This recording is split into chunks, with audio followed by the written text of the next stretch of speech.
Imagine this. You're firing a state-of-the-art multi-million-dollar missile to shoot down a toy drone that was pieced together for just a few $1,000s.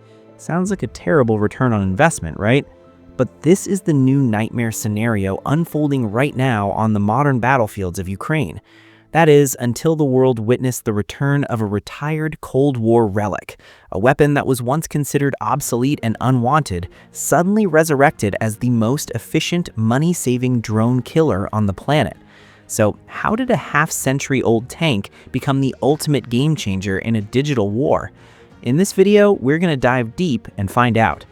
Hey everyone, Mick here, and this is the story of the Flakpanzer Gepard, the anti-aircraft cheetah tank from Germany that is writing a brand new chapter in military history. To really understand how incredible the Gepard is, we have to rewind to the Cold War era. Back then, NATO forces in Europe were staring down a massive threat from the Soviet Union, and their biggest fear wasn't just the tens of thousands of tanks parked at the border, it was the swarms of attack helicopters like the Mi-24 Hind and low-flying jets designed to slip right under radar detection. NATO desperately needed a mobile air defense system that could roll right alongside their armored columns and throw up an umbrella of protection from the sky at a moment's notice. And that's exactly how this project was born. West Germany took the chassis of their main battle tank, the Leopard 1, a platform already legendary for its mobility and ruggedness, and completely overhauled it. They ripped off the main gun turret and slapped on a highly advanced dual-gun anti-aircraft turret instead. The result? One of the most perfect self-propelled anti-aircraft guns, or SPAAGs, the world had ever seen. But the true intimidation factor of the Gepard isn't just its aggressive look, it's the teeth on this thing. Its primary weapons are twin 35mm Oerlikon automatic cannons mounted on the sides of the turret.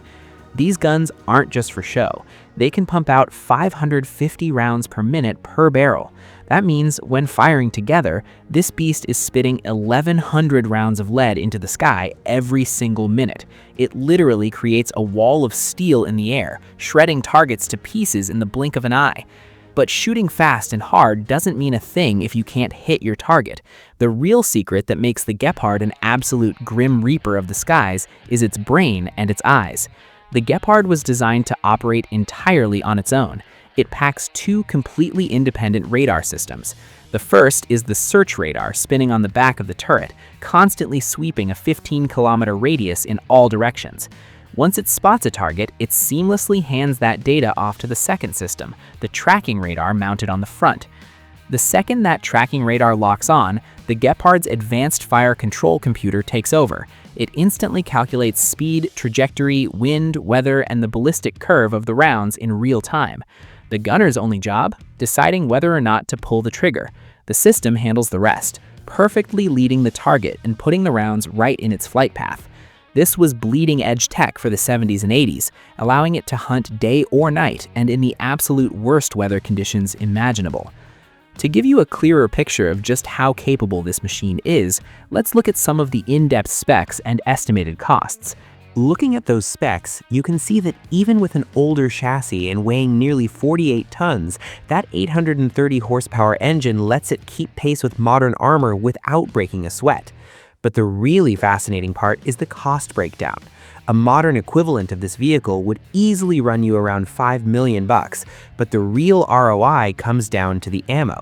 A single 35mm anti-aircraft round costs about $1,000.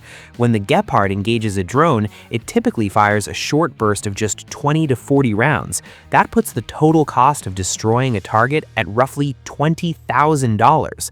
And that number right there is the key to why the Gepard has made such a massive comeback. So why was a tank this good ever retired in the first place? Well, when the Cold War ended, the threat of massive Soviet helicopter swarms basically vanished. On top of that, military doctrine shifted heavily toward guided missiles. Long-range systems like the Patriot or shoulder-fired weapons like the Stinger became the new stars of the show. Strategists looked at gun-based systems like the Gepard and argued that their range was too short, they were maintenance-heavy, and they cost too much to keep around. Plus, since Western forces typically enjoyed total air superiority, weapons like this were simply deemed obsolete. Germany and several other NATO nations began phasing them out, parking them in warehouses, waiting to be sold for scrap metal. But as always, warfare never stays static, and the evolution of combat has a funny way of shifting the goalposts. When the war in Ukraine broke out, the world was introduced to an entirely new paradigm: drone warfare. Russia started deploying cheap Iranian-designed Shahed 136 kamikaze drones in massive swarms to attack Ukrainian infrastructure. These drones fly low, they fly slow, and most importantly, they are dirt cheap, costing maybe a few tens of thousands of dollars to produce. And that's where the massive problem started. Ukraine has world-class air defense systems like the Patriot and NASAMS, but it quickly turned into a painful, dark joke. Firing a multi-million-dollar interceptor missile to shoot down a $20,000 kamikaze drone is an absolute disaster in terms of military economics. If Ukraine kept trading expensive missiles for cheap drones, they'd bankrupt their defense budget long before losing the actual war. Russia knew this vulnerability perfectly and intentionally spammed these cheap drones to bleed Ukraine's missile stockpiles dry. In that critical moment, NATO's eyes turned back to those old storage depots. They remembered the sleeping giants they'd locked away. The decision to dust off the Gepards and ship them to Ukraine became one of the most brilliant, game-changing moves of the entire conflict. The minute the Gepard hit the front lines, it proved exactly what old but gold looks like. Its radar, originally designed to spot attack choppers and fighter jets, was shockingly good at picking up the tiny radar cross-sections of those low-flying Shahed drones. Once a drone crossed into that 4-kilometer kill zone, the twin 35mm cannons would roar to life. A single short burst was all it took to swap those cheap drones out of the sky, like flies. Think back to those cost numbers we just went over. Instead of burning millions of dollars per drone, the Gepard was doing the same job for just around 20 grand.